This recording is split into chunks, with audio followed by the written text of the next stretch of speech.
From the aforementioned House Ways and Means Committee is Mike Kelly, the Republican congressman out of the state of Pennsylvania. Congressman Kelly, thank you, sir, for coming on. And let me actually start with tax reform, since this meeting with Chairman Brady, that'll obviously be a big topic. Give us a reason to believe that we might see tax reform, say, by the end of this year. See, the vice president is now walking through the Capitol. Do you believe it's possible? Sure. Listen, Connell, not only is it possible, it has to take place. We know that in a global environment that we're in the competition globally, that we have to change our tax code. That's the one thing that holds us back so much from doing what this president's main agenda is, and that is jobs, jobs, jobs, and more jobs, and making America great again by getting America back to work, getting wages to rise, and everything else that goes with it. So as far as Ways and Means are concerned, that is the #1 issue in front of us right now. It is tax reform, but more importantly, pro-growth tax reform. Understood, but we've been led to believe, as you know, that the timing of that may have been pushed back a little bit by other events, be it health care, be it distractions domestically, and that, 2017 is unlikely. You're saying that it is likely? No, I'm saying not only is it likely, it has to take place. I think that's what the American people expect.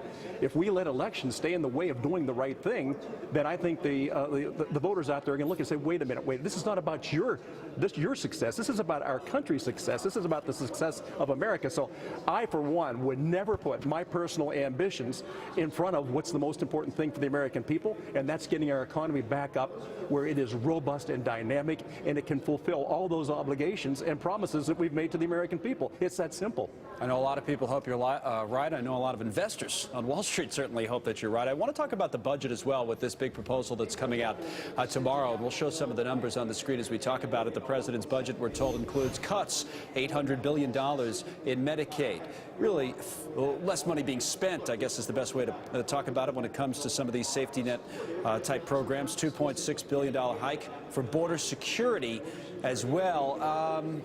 How's this going to go? Do you think it's going to be tough to get through? What's your outlook in terms of getting this budget through the Congress? Well, spending is always going to be something that goes back and forth between both sides. I'm just going to say this. Look, I think we have to be realistic about our budget. We can only do what we can only do. And the fact that we tell people things and we make promises that we know when we're saying them we can't fulfill those promises, that's the wrong way to go. Our budget is going to be realistic. Our budget is going to be one, again, that improves our economy and lets the real job creators go to work of creating the jobs. All of those revenues, Connell, as you know, that run these programs come from profitable businesses and working people. That's the only way to fund them, that and borrowing, and we've gone way beyond what we should borrow. Yeah, and, we've had this discussion for so many years, it almost seems like you're a broken record finding a different way to ask the same question. But, the idea of cutting this money out of programs or not spending as much on programs that are popular politically, that's a difficult one, right? That's a tough sell. The president's going to take a hit on this politically and already has a number of different places. You saw a lot of articles about it this morning, right? Sure. Yeah. Well, that's going to happen all the time. But it's the integrity of the programs. We have made promises to folks that we knew at the time we made them. I'm talking about Congress has made promises that they knew when they made the promise they couldn't keep it. And some of these were made a half a century ago. If you're not looking, as an individual, if I'm not looking at the way I'm spending my money today, and more importantly, if I'm not looking at does my revenue match up with what I'm spending, and we're going to continue to go through deficit spending after deficit spending that adds to our long-term debt, that is a recipe for disaster.